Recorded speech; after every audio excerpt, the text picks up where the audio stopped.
Bonjour, donc aujourd'hui on va voir comment on étudie le signe d'une expression.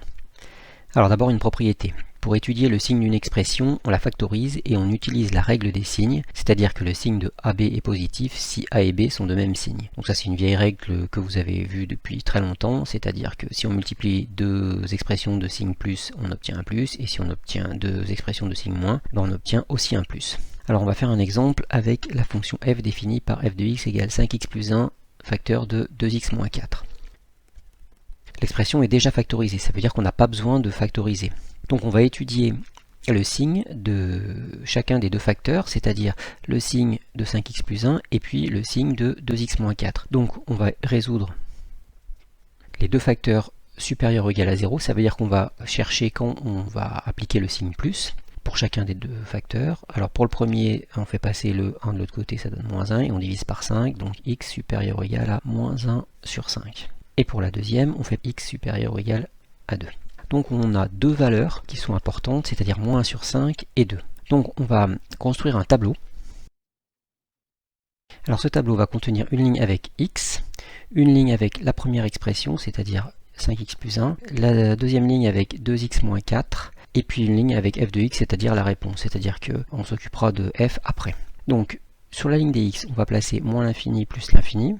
Les deux nombres importants qu'on vient de trouver, c'est-à-dire moins 1 sur 5 et 2, on va placer les deux barres verticales. Et puis on va s'occuper de la première ligne. Alors 5x plus 1, on a dit que ça dépendait de moins 1 sur 5. Donc si le x est plus grand que moins 1 sur 5, l'expression est positive, donc plus grand que moins 1 sur 5, ça correspond à cette case et cette case, donc ici on va mettre un plus, et ici aussi, et donc dans la case précédente, on met un moins. Et puis on ne s'est pas occupé du 0. Alors si x est égal à moins 1 sur 5, alors l'expression sera égale à 0, donc ici on va mettre un 0. Pour la deuxième ligne, 2x moins 4, ça dépend du nombre 2, donc si x est plus grand que 2, 2x moins 4 est positif, donc plus grand que 2 c'est ici, donc on va mettre un plus, et puis dans les deux cases précédentes, un moins. Et puis si c'est égal à 2, eh bien l'expression sera égale à 0, donc on va placer un 0.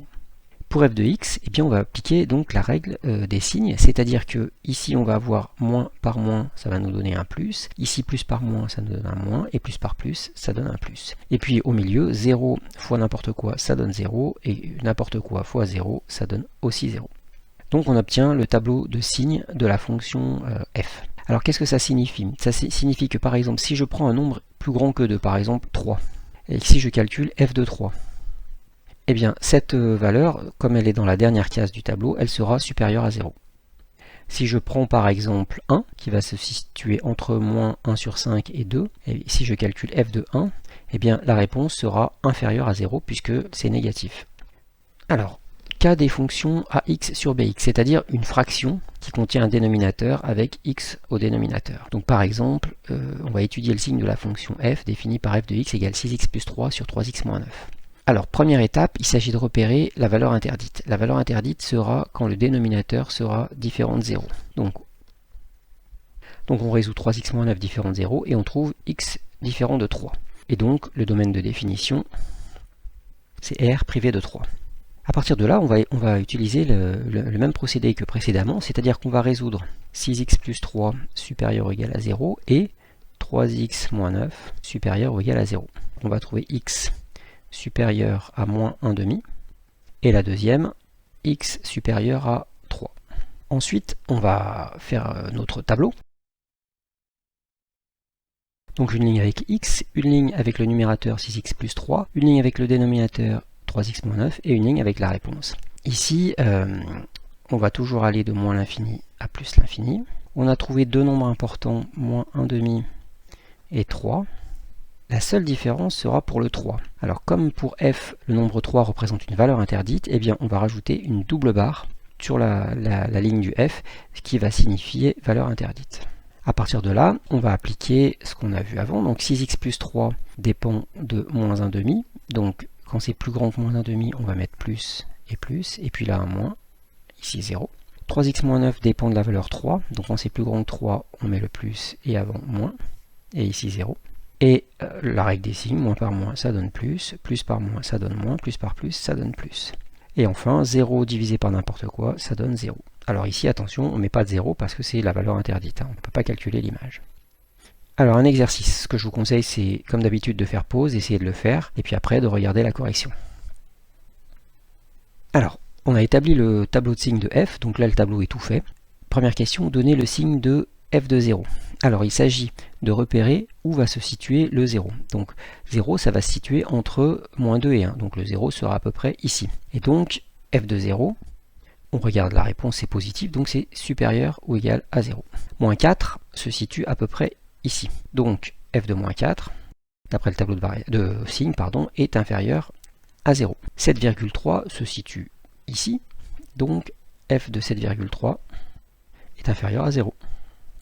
Deuxième question, donner les ensembles des réels x tels que f de x inférieur à 0. Autrement dit, on va chercher tous les nombres réels où la réponse va être négative. Alors, la réponse est négative entre moins l'infini et moins 2, et puis entre 1 et plus l'infini. Donc pour la question A, la solution c'est moins l'infini, moins 2, union 1 plus l'infini. Alors la question c'est qu'est-ce qu'on va mettre comme intervalle à moins 2 et 1. Comme on nous a dit de résoudre f de x strictement inférieur à 0, eh bien le moins 2 et le 1 ne sont pas autorisés, donc on les exclut. Pour la question B, on veut résoudre f de x inférieur ou égal à 0. Donc ça va être la même chose, mais on va simplement retourner les crochets pour moins 2 et 1, puisque dans ce cas-là, le moins 2 et le 1 sont autorisés. Pour la question C, c'est f de x strictement supérieur à 0. Donc d'après le tableau, ça sera positif entre moins 2 et 1. Donc la solution sera moins 2, 1. Comme c'est strictement positif, on ne peut pas prendre le moins 2 ni le 1. Donc on exclut ces deux valeurs. Et pour la D, c'est supérieur ou égal à 0. Donc cette fois-là, on peut prendre le moins 2 et le 1. Donc S est égal à l'intervalle fermé, moins 2, 1.